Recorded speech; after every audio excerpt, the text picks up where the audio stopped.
ಜನನಿ news ಚಾನೆಲ್ಗೆ like ಮಾಡಿ, subscribe ಮಾಡಿ, ಶೇರ್ ಮಾಡುವ ಮೂಲಕ ನಮ್ಮ ಚಾನೆಲ್ಗೆ ಸಹಕರಿಸಿ. ಹೆಚ್ಚಿನ ಮಾಹಿತಿಗಾಗಿ ಸಂಪರ್ಕಿಸಿ ಹರಿಚಿನ್. ಆರ್ಟಿಐ ಕಾರ್ಯಕರ್ತ ಅಮೃತ ಜಯರಾಂರವರು ನೀಡಿದ ದೂರಿನ ಮೇರೆಗೆ ರಿಯಾಬ್ ಕ್ಲೋಸ್. ಅಕ್ರಮವಾಗಿ ರಿಯಾಬ್ ಸೆಂಟರ್ ನಡೆಸುತ್ತಿದ್ದ ಮಾಲೀಕರ ಮೇಲೆ ಅಧಿಕಾರಿಗಳು ಕ್ರಮ ಕೈಗೊಳ್ಳಬೇಕು. ಅಮೃತ ಜಯರಾಂ ಇತ್ತೀಚೆಗೆ ಕುಡಿತ ಬಿಡಿಸುತ್ತೇವೆ ಎಂದು ಹೇಳಿಕೊಂಡು ಅಕ್ರಮ ಪುನರ್ವಸತಿ ಕೇಂದ್ರಗಳು ತಲೆ ಎತ್ತಿವೆ.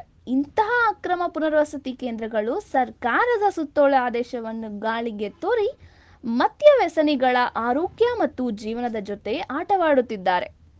ಮದ್ಯ ವ್ಯಸನಿಗಳು ಕೂಡ ಮನುಷ್ಯರೇ ತಾನೆ, ಅವರ ಜೀವಕ್ಕೂ ಬೆಲೆ ಇದೆ ಅಲ್ವಾ? ಎಸ್, ಅಂತಹದೇ ಒಂದು ರಿಯಾಬ್ ಸೆಂಟರ್ ಯಾವುದೇ ಸರ್ಕಾರದ ಪರವಾನಗಿ ಪಡೆಯದೆ ಅಕ್ರಮವಾಗಿ ನಡೆಯುತ್ತಿದ್ದ ಮದ್ಯ ವ್ಯಸನ ನಿರ್ಮೂಲನಾ ಕೇಂದ್ರ ನವೋದಯ ರಿಯಾಬ್ ಸೆಂಟರ್ ಈಗ ಕ್ಲೋಸ್ ಆಗಿದೆ.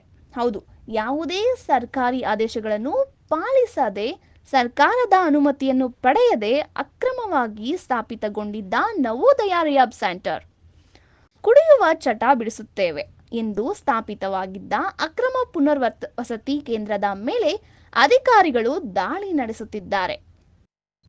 ಮಾಹಿತಿ ಹಕ್ಕು ಬಳಕೆದಾರರು ಹಾಗೂ ಮಧ್ಯಮದವರ ಆಗಿರುತ್ತಾರೆ.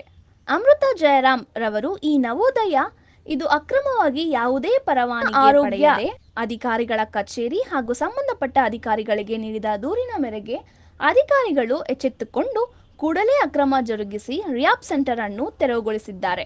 ಅಲ್ಲಿಂದ ಮದ್ಯ ವ್ಯಸನಿಗಳನ್ನು ಬೇರೆಡೆಗೆ ಹಸ್ತಾಂತರಿಸಲಾಗಿದೆ. ಅಕ್ರಮವಾಗಿ ರಿಯಾಬ್ ಸೆಂಟರ್ ನಡೆಸುತ್ತಿದ್ದ ಮಾಲೀಕರ ಮೇಲೆ ಅಧಿಕಾರಿಗಳು ಕಾನೂನು ಕ್ರಮ ಜರುಗಿಸಲು ಮುಂದಾಗಿದ್ದಾರೆ. ವರದಿ ಹರಿಚಿತು. ಧನ್ಯವಾದಗಳು. ಈ ಒಂದು ಮಾಹಿತಿ ನಿಮಗೆ ಇಷ್ಟ ಆದಲ್ಲಿ ದಯವಿಟ್ಟು ಲೈಕ್ ಮಾಡಿ, ಶೇರ್ ಮಾಡಿ, ಕಾಮೆಂಟ್ ಮಾಡಿ ತಿಳಿಸಿ. ಮುಂದಿನ ವಿಡಿಯೋ ನೋಟಿಫಿಕೇಶನ್ ನಿಮಗೆ ಬರಬೇಕು ಅಂದ್ರೆ ಬೆಲ್ ಬಟನ್ ಅನ್ನ ಕ್ಲಿಕ್ ಮಾಡಿ.